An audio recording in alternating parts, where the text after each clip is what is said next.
देखो, जैसे कि हम सभी जानते हैं वर्ग 18 के तत्वों में सबसे अधिक यौगिक कौन बनाता है? ज़ेनॉन।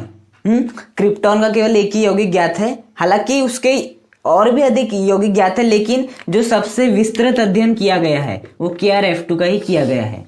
बाकी जितने भी यौगिक है क्रिप्टॉन के उनका अध्ययन उतने अच्छे तरीके से नहीं किया गया है जितना कि इसका किया गया है। हाँ, तो यदि एग्जाम में आता है क्रिप्टॉन के एक यौगिक का नाम लिखिए तो आपको क्या लिखना है? KrF2 लिखना है। हाँ, बाकी एनसीईआरटी में कुछ और नहीं दिया गया है। लेकिन सबसे अधिक वर्ग 18 के तत्वों में ज़ेनॉन के यौगिक ज्ञात है। ज़ेनॉन के सर्वाधिक यौगिक ज्ञात है, इनकी पुष्टि भी हो चुकी है, इनका अध्ययन भी बराबर तरीके से किया जा चुका है। हाँ, तो देखो हमें अब इसी ज़ेनॉन के यौगिकों का अध्ययन करना है। अब यहाँ से क्वेश्चन बहुत प्रकार से उठ सकते, कैसे? ज़ेनॉन वर्ग 18 का तत्व है, हाँ, जिनका इलेक्ट्रॉनिक विन्यास पूरा है, फिर भी ज़ेनॉन अभिक्रिया क्यों करता है? ये यौगिक का निर्माण क्यों करता है? Xzf2, Xzf6, Xzf4 जैसे यौगिकों का निर्माण क्यों करता है? तो कारण क्या होगा? कारण ये होगा कि ज़ेनॉन की आयनन ऊर्जा का मान वर्ग 18 के जितने भी तत्व है उनकी तुलना में क्या है? बहुत कम है। आयनन ऊर्जा का मान कम है तो इलेक्ट्रॉन निकालने के लिए कम ऊर्जा देनी पड़ती है, जिसके कारण ज़ेनॉन किसका निर्माण करता है? यौगिकों का निर्माण करता है। हाँ, या पूछ सकता है ज़ेनॉन के यौगिकों का वर्णन कीजिए। हाँ, तो देखो ज़ेनॉन का जो सबसे पहले यौगिक ज्ञात हुआ था वो क्या था? XzPtF6। हाँ, इसके बारे में हमें अध्ययन नहीं करना है। हाँ, हमें कुछ और यौगिकों का अध्ययन करना है, जैसे कि हम बात करें Xzf2, है ना, Xz आपका F4 और Xzf6। इन यौगिकों का क्या करना है? विशेष रूप से अध्ययन करना है। हाँ, Xzf2, Xzf4, Xzf6। हाँ, अब देखो सबसे पहले तो देखते हैं जो ज़ेनॉन के यौगिक है इनका निर्माण कैसे कर सकते हैं। मतलब ये जो आपके Xzf2, Xzf4, Xzf6 है उनका निर्माण कैसे कर सकते हैं। तो देखो सबसे पहले देखेंगे हम Xzf2 का निर्माण। आपको क्या लेना है? ज़ेनॉन लेना है और क्या लेना है? फ्लोरीन लेना है। क्या लेना है आपको? ज़ेनॉन लेना है, फ्लोरीन लेना है और बस इनकी क्या करा देना है? अभिक्रिया करा देना है। हाँ, और यहाँ पर एक बात याद रखना, यहाँ पर इसे आपको 1:1 में लेना है। हाँ, मतलब यदि आपने Xz को कितना लियो? 100 ग्राम लियो तो F2 को भी 100 ही लेना। यदि आपने Xz को 50 लियो तो इसको भी 50 लेना, 1:1 में लेना। हाँ, तो क्या करेंगे? जैसे आप इनकी अभिक्रिया कराओगे तो किसका निर्माण हो जाएगा? XzF2 का निर्माण आपका हो जाएगा। हाँ, यहाँ पर आपको कुछ तापमान भी लेना रहता है, जैसे 673 केल्विन तापमान। हाँ, और यहाँ पर आपको दाब भी लेना पड़ता है, लगभग 1 बार का दाब। 1 बार मतलब दाब को मापने की इकाई होती बार, है ना, 1 बार, वो उतना दाब आपको लेना पड़ेगा, तभी जाके अभिक्रिया संपन्न होगी। जब आप ज़ेनॉन की अभिक्रिया F2 से, जो कि 1:1 में है, हाँ, 673 केल्विन और 1 बार दाब पर अभिक्रिया कराते तो क्या प्राप्त होता है? Xzf2 प्राप्त होता है। हाँ, अब सेकंड Xzf4, तो Xzf4 के लिए आपको ज़ेनॉन लेना है और इसकी अभिक्रिया किसके साथ करानी है? आपके F2 के साथ करानी, F2 के साथ ही करानी, लेकिन यहाँ पर लेना है हमें 1:5। क्या लेना है? 1:5। मतलब यदि आपने Xz को कितना लिए? 100 लिए, तो F2 को कितना लेना पड़ेगा? 500 लेना पड़ेगा। यदि आपने इसे ले लिए 200, इसे कितना लेना पड़ेगा आपको? 1000। मतलब ये जितना लोगे उसका 5 गुना लेना है आपको F2। हाँ, तब जैसे अभिक्रिया कराओगे 1:5 में लेकर तो आपको क्या प्राप्त हो जाएगा? Xzf4 प्राप्त हो जाएगा। हाँ, और यहाँ पर आपको दाब लेना रहता है 7 बार का। कितना? 7 बार का दाब लेना पड़ता है और जो तापमान होता है वो होता है आपका लगभग 673 केल्विन। कितना होता है आपका? 673 केल्विन ही होता है। आपको बस 1:5 में लेना है, 7 बार का दाब रखना है, 673 केल्विन तापमान रखना है और आपका Xzf4 मिल जाएगा, जैसे आप Xz और F2 की अभिक्रिया करा दोगे। हाँ, इसके बाद देखते हैं हम Xzf6। Xzf6 का निर्माण करने के लिए आपको ज़ेनॉन लेना है, उसके अभिक्रिया कराना है, फिर से F2 से कराना है, फ्लोरीन से कराना है, लेकिन यहाँ पर आपको जो अनुपात लेना है वो लेना है 1:20। क्या लेना है? 1:20। मतलब यदि इसे आपने 100 लिए हो, यदि इसने 100 लिए हो तो इस 100 का 20 गुना, 100 का 20 गुना कितना हो जाएगा? 2000। 100 का 20 गुना कितना हो जाएगा? 2000, है ना। तो यदि आपने ज़ेनॉन को 100 लिए हो तो F2 को कितना लेना पड़ेगा? आपको 2000 लेना पड़ेगा। कर दो 20 का गुना, इसमें कितना हो जाएगा? हो जाएगा 2, आपका 2000। तो यदि आपने इसे 100 लिए तो इसे 2000 लेना पड़ेगा। हाँ, 1:20 में जैसे आप लोगे तो यहाँ पर आपको क्या प्राप्त हो जाएगा? Xzf6 प्राप्त हो जाएगा। क्या प्राप्त हो जाएगा, Xgf6 प्राप्त हो जाएगा। यहाँ पर आपको जो दाब लेना है वो लेना है 60 से 70 बार दाब, इतना अत्यधिक दाब आपको लेना पड़ेगा। और जो तापमान लेना है आपको वो लेना है यहाँ पर 573 केल्विन तापमान। कितना, 573 केल्विन तापमान। और यहाँ पर जो तापमान होता है वो होता है 873 केल्विन। हाँ, तो बस यदि आपको Xgf2 बनाना है, Xgf4 बनाना है, Xgf6 बनाना है, करना वही है, Xg की अभिक्रिया F2 से करानी, बस कुछ परिस्थिति है उनका ध्यान रखना है। जब आप Xgf2 का निर्माण करोगे तो Xgf2 को 1:1 में मिलाओगे, जब आप Xgf4 का निर्माण करोगे तो Xgf2 को 1:5 मिलाओगे, और जब आप Xgf6 का निर्माण करोगे तो Xg और F2 को 1:20 मिलोगे। जब आप Xgf2 का निर्माण कर रहे हो तो 1 बार का दाब, हाँ, Xgf4 का निर्माण कर रहे हो तो 7 बार का, और यदि Xgf6 का निर्माण कर रहे हो तो 60 से 70 बार का दाब आपको लगाना पड़ेगा। और यहाँ पर आपको 673 केल्विन तापमान, यहाँ पर 873 और यहाँ पर 573 केल्विन तापमान। हाँ, इस प्रकार से Xgf2, Xgf4, Xgf6 का निर्माण होता है। साथ ही साथ अब हमें ये भी देखना है कि Xgf2 की आकृति कैसी होती है, संकरण कौन सा पाया जाता है, Xgf2, Xgf4, Xgf6 सभी में देखना है। देखो अब Xgf2, Xgf4, Xgf6 इनका निर्माण कैसे होता है ये हमें पता चल गया। अब हम देखेंगे ये जो आपका Xgf2 है, Xgf4 है या Xgf6 है, इनकी संरचना कैसी होती है, इनकी आकृति कैसी होती है। हाँ, तो हेडिंग होगी अब हमारी Xgf2 की संरचना व आकृति। देखो यदि आपको किसी भी योग की संरचना बताना हो या आकृति बताना हो, आपको उसके लिए संकरण का ज्ञान होना आवश्यक है। यदि आपको संकरण मालूम है Xgf2 में कौन सा संकरण होगा तो आप आकृति भी आसानी से बता सकते हो। हाँ, तो यदि आपको संकरण बताना है तो आपको उसके इलेक्ट्रॉनिक विन्यास के बारे में पता होना। हाँ, जो आपका यौगिक है Xg, इसके इलेक्ट्रॉनिक विन्यास के बारे में आपको अच्छे से जानकारी होनी चाहिए, तभी आप क्या कर सकते हो, Xgf2 में संकरण बता सकते हो। हाँ, तो सबसे पहले हम देखेंगे आपका Xg का जो इलेक्ट्रॉनिक विन्यास होता है वो क्या होता है। देखो कि कोई भी आपका हो उसका सामान्य इलेक्ट्रॉनिक विन्यास क्या होता है, NH2 NP6। Xg मतलब जो आपका वर्ग 18 के तत्व है, हीलियम को छोड़ के जितने भी हैं उनका सामान्य इलेक्ट्रॉनिक विन्यास क्या होता है, NH2 NP6। हाँ, यदि मैं बात करूं हीलियम के लिए N की वैल्यू क्या हो जाएगी 1, नियॉन के लिए N की वैल्यू हो जाएगी 2, और ऑर्गन के लिए 3, क्रिप्टॉन के लिए 4, जेनॉन के लिए 5, है ना। तो यदि मैं जेनॉन के इलेक्ट्रॉनिक विन्यास की बात करूं तो वो क्या हो जाएगा, 5s2 5p6। क्या हो जाएगा, 5s2 5p6 हो जाएगा। अब इसे ड्रॉ कर लो यहाँ पर कक्षक के फॉर्म में।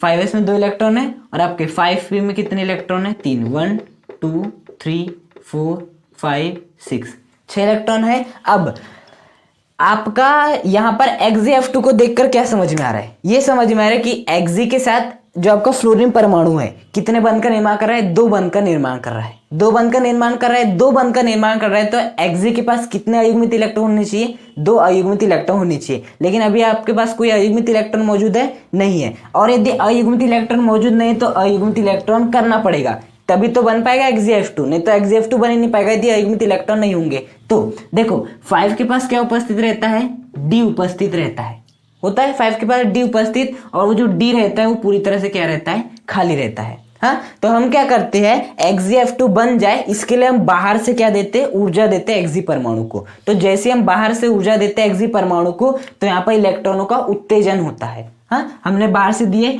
ये इलेक्ट्रॉन उत्तेजित होकर कहाँ पर आ गया, यहाँ पर आ गया, ये वाला यहाँ का एक इलेक्ट्रॉन उत्तेजित होकर यहाँ पर आ गया। तो बताओ कितने अयुग्मित इलेक्ट्रॉन हो गए, 2 अयुग्मित इलेक्ट्रॉन हो गए। 2 यदि अयुग्मित इलेक्ट्रॉन हो गए तो फ्लोरीन के साथ ये 2 बंध का निर्माण कर सकता है। हाँ, तो Xg अब आपका फ्लोरीन के साथ 2 बंध का निर्माण कर सकता है। हाँ, तो आपके Xgf2 का निर्माण हो जाएगा। अब देखना यहाँ पर जब बंध बनेगा Xg और F2 के बीच में, Xg और फ्लोरीन के बीच में जब बंध बनेगा तो Xg के कौन कौन से कक्षक भाग लेंगे। सबसे पहले Xg का लेगा S कक्षक, एक S कक्षक काम में लेगा। P के कितने कक्षक काम में लेंगे, 3 कक्षक काम में लेंगे, 1 2 3 3, और D का कितना, एक ही कक्षक काम में आएगा। तो इसमें जो संकरण निकल जाएगा वो क्या निकल जाएगा, sp3d। संकरण क्या आ जाएगा, sp3d संकरण हो जाएगा। हाँ, तो Xgf2 में संकरण क्या है, sp3d। और यदि संकरण sp3d है तो आकृति क्या होती है ये आपको पता होना चाहिए, नहीं, त्रिकोणीय द्विपिरामिडीय। क्या होती है sp3d संकरण जब भी होता है, आपने क्लास 11 केमिस्ट्री के चैप्टर नंबर 4 में पढ़े हो, यदि sp3 संकरण होता है तो क्या होता है sp2 sp sp3d sp3d2 sp3d3 आपने पढ़ा है। तो यदि sp3d संकरण होता है तो आपकी आकृति कैसी होती है, त्रिकोणीय द्विपिरामिडीय। हाँ, अब देखो त्रिकोणीय द्विपिरामिडी का मतलब होता है कुछ ऐसा, आपका बीच में रहेगा ये होती है आपकी त्रिकोणीय द्विपिरामिडीय। हाँ, मतलब कि आप ऐसे समझ सकते हो जैसे कि ये क्या है, आप मान सकते हो ये आपका क्या है, मतलब एक प्रकार से आपका समतल है। इस समतल में क्या हो रहा है, बीच में ये पॉइंट है, ऊपर से ये आ रहा है देख लो, नीचे से आपका ये आ रहा है ये देख लो। अब बात आती है ये सब क्या है, फिर ये सब क्या है, ये जो बीच वाला पॉइंट है ना यहाँ पर, यहीं पर ऐसे फैले हुए, ये यहाँ पर ऐसा फैला है और ये वाला जो है वो ऐसा फैला है और ये आपका ऐसा फैला है। हाँ, तो ये हो गया आपका क्या, ऊपर से एक आ रहा है, नीचे से एक आ रहा है, यहाँ पर दो फैले इस प्रकार से और एक आपका सीधा है, सीधा है। अब देखो इसे त्रिकोणीय द्विपिरामिडी क्यों कहे, क्योंकि देखो यहाँ पर आपकी कितनी भुजा है, 3 भुजा है। हाँ, पहली भुजा, दूसरी भुजा, तीसरी भुजा, जो कि यहाँ पर इस प्रकार से आपकी यहाँ पर मौजूद है। तो कितने कोण का निर्माण करेंगे, 3 कोणों का निर्माण करेंगे। आप ऐसे भी समझ सकते हो, यदि आप इनको मिलाते हो तो आपके क्या बनेंगे, त्रिकोण बनेगा त्रिकोण, इसलिए त्रिकोणीय। अब द्विपिरामिडी क्यों बोल रहे हैं, क्योंकि देखो ये जो तीनों भुजा है वो इसके ऊपर है ऐसा इसके ऊपर, तो ऊपर से एक है।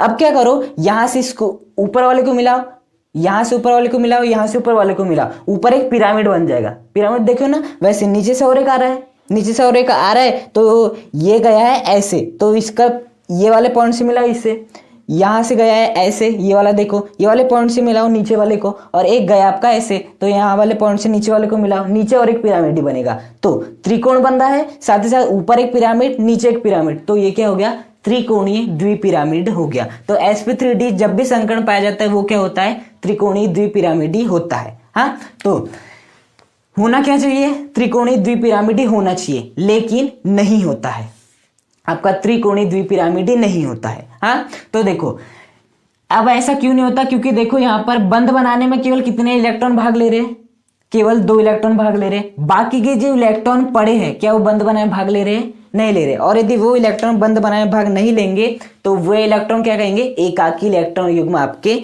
होंगे। तो देखो यहाँ पर हमें 5 भुजाएं शो की है, पहली भुजा, दूसरी भुजा, तीसरी भुजा, चौथी भुजा, पांचवी भुजा, 5 भुजा शो हो रही है। तो और हमारे पास फ्लोरीन कितने हैं, केवल 2 है। हाँ, और हमारे पास 5 है, तो हम कहाँ कहाँ लगाए, यहाँ भी लगा सकते हैं, यहाँ भी लगा सकते हैं, यहाँ भी लगा सकते हैं, यहाँ भी, यहाँ पर भी। हाँ, प्रैक्टिकली ऐसा देखा गया है कि फ्लोरीन यहाँ पर रहता है और यहाँ पर रहता है। हाँ, चाहे तो हम यहाँ पर भी लगा सकते थे, फ्लोरीन को यहाँ पर भी लगा सकते थे, लेकिन प्रैक्टिकली देखा गया कि फ्लोरीन यहाँ पर और यहाँ पर उपस्थित रहता है। हाँ, और ये जो बाकी जो 3 स्थान शेष बच गए ना, 3 अयुग्मित इलेक्ट्रॉनों के लिए बचे, पहला युग्मित इलेक्ट्रॉन, दूसरा, तीसरा, तो पहला युग्मित इलेक्ट्रॉन यहाँ पर आ जाएगा, दूसरा युग्मित इलेक्ट्रॉन यहाँ पर आ जाएगा, तीसरा युग्मित इलेक्ट्रॉन यहाँ पर आ जाएगा। हाँ, चाहे तो अभी ना ऐसा बना भी सकते हो, ये हो जाएगा आपका पहला एकाकी इलेक्ट्रॉन युग्म, या आपका दूसरा, ये हो जाएगा आपका तीसरा, चाहे तो ऐसा बना भी सकते हो। हाँ, तो देखो यहाँ पर अब यदि मैं बात करूं संरचना की, हाँ, तो संरचना में केवल किसे गिना जाता है, जो आपका यौगिक होता है उसे गिना जाता है, एकाकी इलेक्ट्रॉन युग्मों को नहीं गिना जाता। बीच में क्या है आपका एक्सी है, तो देखो इनकी संरचना किसकी प्रकार है, रेखा के समान है, इसलिए इनकी संरचना क्या हो गई, रेखीय संरचना हो गई। तो XeF2 में संकरण पाया जाता है sp3d, और संकरण sp3d पाए जाने के कारण होनी चाहिए त्रिकोणीय द्विपिरामिडी, लेकिन एकाकी इलेक्ट्रॉन युग्म की उपस्थिति के कारण, एकाकी इलेक्ट्रॉन युग्म की उपस्थिति के कारण इनकी संरचना कैसी होती है, रेखीय होती है। बात समझ में आई, तो ये होती है आपकी XeF2 की संरचना।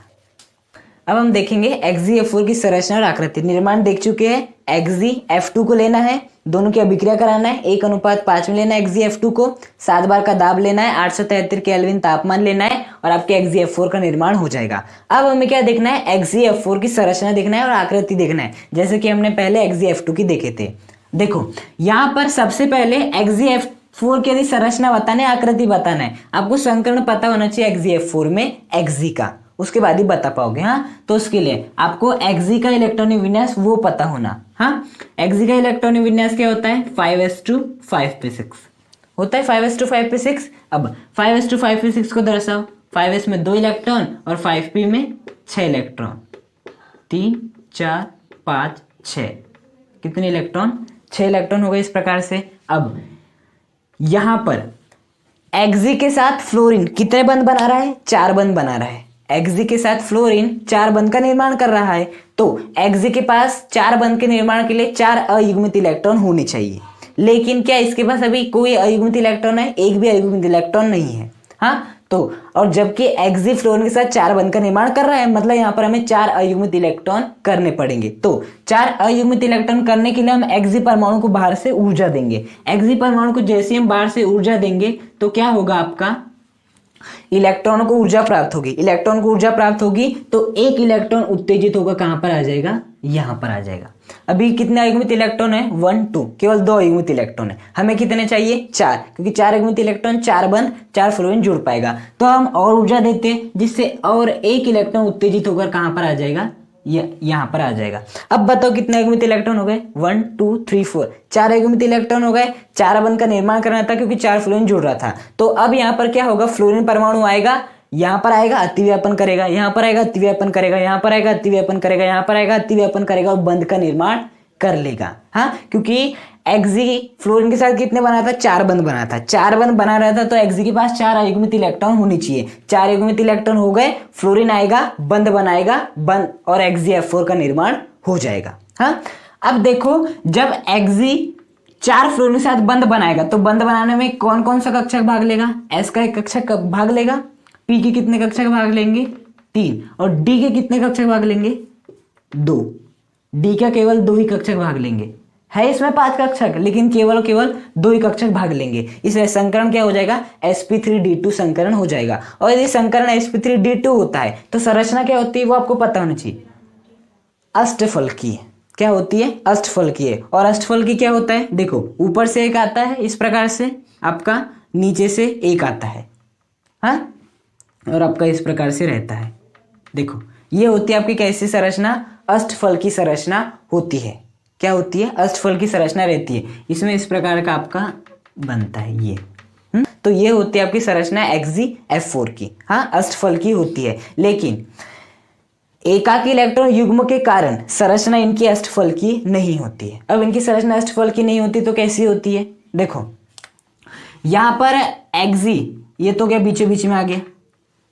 इसके पास कितनी भुजाएं? 1 2 3 4 5 6, 6 भुजाएं। लेकिन अब हमारे पास फ्लोरीन कितने हैं? 4 ही फ्लोरीन है। तो यहाँ पर हम क्या करते हैं?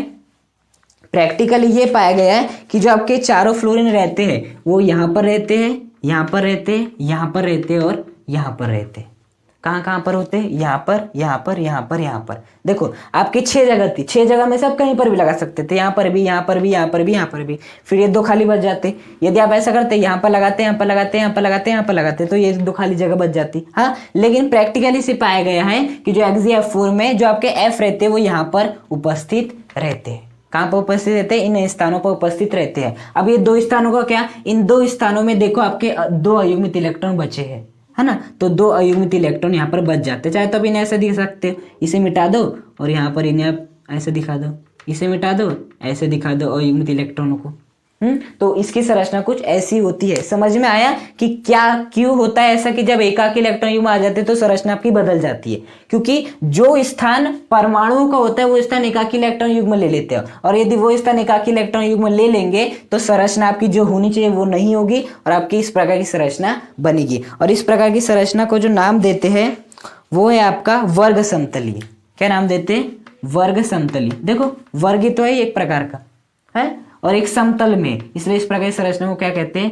वर्ग समतलीय संरचना कहते हैं। होनी चाहिए क्या? अष्टफलकीय, लेकिन होती क्या आपकी? वर्ग समतलीय। कारण क्या है? एकाकी इलेक्ट्रॉन युग्म का होना। हाँ, तो आपको एग्जाम में आता है HgF4 की संरचना व आकृति समझाइए, तो आपको वहां पर लिखना पड़ेगा कि जो मूल अवस्था में जो Hg होता है उसमें कोई भी अयुग्मित इलेक्ट्रॉन उपस्थित नहीं रहता। जैसे हम इलेक्ट्रॉन को उत्तेजन कराते हैं तो D उपकोष में कितने इलेक्ट्रॉन चले जाते हैं? 2 इलेक्ट्रॉन चले जाते हैं, जिसके कारण 4 अयुग्मित इलेक्ट्रॉन का निर्माण हो जाता है। ये जो आपके 4 अयुग्मित इलेक्ट्रॉन होते हैं, हाँ, वो क्या करते हैं? फ्लोरीन परमाणु, 4 फ्लोरीन परमाणुओं के साथ अतिव्यापन करके 4 बंध का निर्माण कर लेते हैं। और इनकी संरचना कैसी हो जाती है? वर्ग समतलीय हो जाती है। होनी चाहिए इनकी अष्टफलकीय, लेकिन एकाकी इलेक्ट्रॉन युग्म की उपस्थिति का है। देखो ये 4 इलेक्ट्रॉन तो बंध में भाग ले रहे, ये 2 इलेक्ट्रॉनों का क्या? तो 2 इलेक्ट्रॉन बंद बना भागने के मतलब ये कहलाते हैं एकाकी इलेक्ट्रॉन युग्म जो कि इस प्रकार से व्यवस्थित आपके हो जाते होने चाहिए अष्टफल की, लेकिन वर्ग समतली होती है। और संकरण कौन सा पाया जाता है? sp3d2। मेन आपको sp3d2 संकरण बताना है, आकृति वर्ग समतली बताना है, और आपको इस प्रकार से जब उत्तेजित करोगे तो किस प्रकार से इसे दिखाओगे, और जब ये मूल अवस्था में होगा तो किस प्रकार से दिखाओगे, बस आपको वही बताना रहता है। देखो अगला है एक्सियल एक्सिस की संरचना और आकृति। हाँ देखो एक्सियल एक्सिस की संरचना आकृति बताने तो आपको संकरण पता होना, और संकरण के लिए आपको इलेक्ट्रॉनिक विन्यास पता होना एक्सी का। तो एक्सी का इलेक्ट्रॉनिक विन्यास कितना होता है? 5s2 5p6 होता है। इसे दिखाओ। 5s में 2 इलेक्ट्रॉन और 5p में 6 इलेक्ट्रॉन। 1 2 3 4 5 6 6 इलेक्ट्रॉन है। अब यहाँ पर देखो एक्सी फ्लोरीन के साथ कितने बंध का निर्माण कर रहा है? 6 बंध का निर्माण कर रहा है, क्योंकि ये 6 है, इसका मतलब एक्सी फ्लोरीन के साथ 6 बंध का निर्माण कर रहा होगा। और यदि 6 बंध का निर्माण कर रहा है तो एक्सी के पास भी 6 अयुग्मित इलेक्ट्रॉन होनी चाहिए, क्योंकि बंध कैसे बनते हैं? सामने वाला एक अयुग्मित इलेक्ट्रॉन रखता है, फ्लोरीन अपना एक अयुग्मित इलेक्ट्रॉन रखेगा, एक बंध बनेगा। तो फ्लोरीन तो बंध ला रहा है अपने साथ, लेकिन एक्सी के पास एक भी अयुग्मित इलेक्ट्रॉन नहीं है। तो एक भी अयुग्मित इलेक्ट्रॉन ना होने के कारण अब एक्सी F6 के साथ बंध नहीं बना सकता, लेकिन आपका एक्सी F6 तो एग्जिस्ट करता है, बनता है। इसका मतलब एक्सी परमाणु में हमें 6 अयुग्मित इलेक्ट्रॉन करने होंगे। तो हम क्या करते हैं? एक्सी परमाणु को बाहर से ऊर्जा देते हैं। ऊर्जा देते हैं तो क्या होता है? यहाँ बना लो डी कक्षक। तो हमने ऊर्जा दी तो यहां से एक इलेक्ट्रॉन उस ऊर्जा को ग्रहण करके यहां पर आ गया। अब कितना अयुग्मित इलेक्ट्रॉन है? 2। हमें चाहिए 6। हमने और ऊर्जा दी जिससे एक इलेक्ट्रॉन इस ऊर्जा को ग्रहण करके उत्तेजित होकर यहां पर आ गया। अब कितने हैं? 4। फिर हमने और अधिक ऊर्जा दी तो एक इलेक्ट्रॉन उत्तेजित होकर कहां पर आ गया? यहां पर 1 2 3 4 5 6। अब 6 अयुग्मित इलेक्ट्रॉन है, 6 बंध का निर्माण करना है। तो अब एक्सी परमाणु तैयार है 6 अयुग्मित इलेक्ट्रॉन के साथ फ्लोरीन के साथ बंध बनाने के लिए। बात समझ में आई? तो यहां पर अब एक्सी के पास 6 अयुग्मित इलेक्ट्रॉन हो जाने के बाद फ्लोरीन आएगा, इन 6 अयुग्मित इलेक्ट्रॉन के साथ अतिव्यापन करेगा और बंध का निर्माण कर लेगा। अब बंध बनाने में एक्सी के कौन कौन से कक्षक भाग लेंगे? एक एस कक्षक, पी के कितने कक्षक? 3 कक्षक, और डी के कितने कक्षक? 3। तो यहाँ पर संकरण क्या हो जाएगा? sp3d3। एस का 1 कक्षक, पी के देखो 1 2 3 और डी के 1 2 3 है 5, लेकिन केवल 3 कक्षक। इसलिए संकरण क्या हो जाएगा? sp3d3 संकरण हो जाएगा। और यदि sp3d3 संकरण होता है तो आपकी जो आकृति होती है वो कैसी होती है? पंचभुजीय द्विपिरामिडी होती है। कैसी होती है? पंचभुजी द्विपिरामिडी होती है। वो कैसे बनती है? देखो ये होती है आपकी क्या? पंचभुजीय द्विपिरामिडी। हाँ देखो ये आपकी 5 भुजा है, 1 2 3 4 5 5 भुजा है। आप पेपर की सहायता से समझ सकते हो कि ये क्या है। ये आपका इस प्रकार से यहाँ पर 5 भुजाएं फैली हुई है। हाँ ये आपकी 2 भुजाएं ऐसी है, फर्स्ट सेकेंड, पहली दूसरी। ये जो आपकी 3 भुजाएं वो यहाँ पर है, फर्स्ट सेकेंड थर्ड। यहाँ पर है ऊपर से एक आ रहा है, नीचे से एक आ रहा है। तो ये सभी जब ऊपर वाले से मिलेंगे ऐसे तो क्या करेंगे? ऊपर एक पिरामिड। और जब ये सभी ये नीचे वालों से मिलेंगे तो क्या बनेंगे? नीचे एक पिरामिड, है ना। इसलिए इस प्रकार की संरचना को क्या कहते हैं? आपकी पंचभुजी द्विपिरामिडी या पंचकोणीय द्विपिरामिडी। हाँ अब देखो यहाँ पर कितनी भुजाएं? 1 2 3 4 5 5 6 7, लेकिन हमारे पास फ्लोरीन कितना है? केवल 6 है। तो हम क्या करेंगे? प्रैक्टिकल ऐसा पाया गया है कि जो आपका फ्लोरीन है वो यहाँ पर होता है, यहाँ पर होता है, यहाँ पर, यहाँ पर, यहाँ पर और यहाँ पर होता है, लेकिन यहाँ पर नहीं होता है। यहाँ पर फिर कौन होता है? देखो 6 अयुग्मित इलेक्ट्रॉन तो भाग ले रहे बंध बनाने में, लेकिन अभी भी आपका एक एकाकी इलेक्ट्रॉन युग्म बचा हुआ है। तो वो जो एक एकाकी इलेक्ट्रॉन युग्म होता है वो क्या होता है? यहाँ पर रह जाता है। यहाँ पर इस प्रकार से रह जाता है, जिसके कारण इनकी आकृति अब क्या हो जाती है? पंचभुजीय।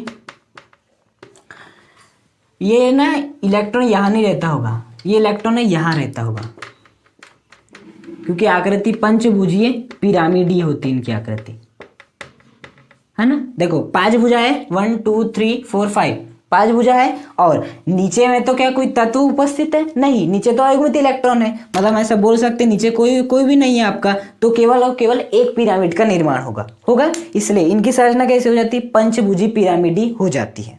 संकरण आपका sp3d3 है, क्या होना चाहिए? पंचभुजी द्विपिरामिडी, दो पिरामिड का निर्माण होना चाहिए। लेकिन एक अयुग्मित इलेक्ट्रॉन की उपस्थिति, एक एकाकी इलेक्ट्रॉन की उपस्थिति कारण इनकी आकृति पंचभुजी द्विपिरामिडी न होकर पंचभुजी पिरामिडी होती है। एक इलेक्ट्रॉन जो यहाँ पर रहता है, जिसके कारण नीचे के पिरामिड का निर्माण नहीं हो पाता, केवल के ऊपर के पिरामिड का निर्माण होता है।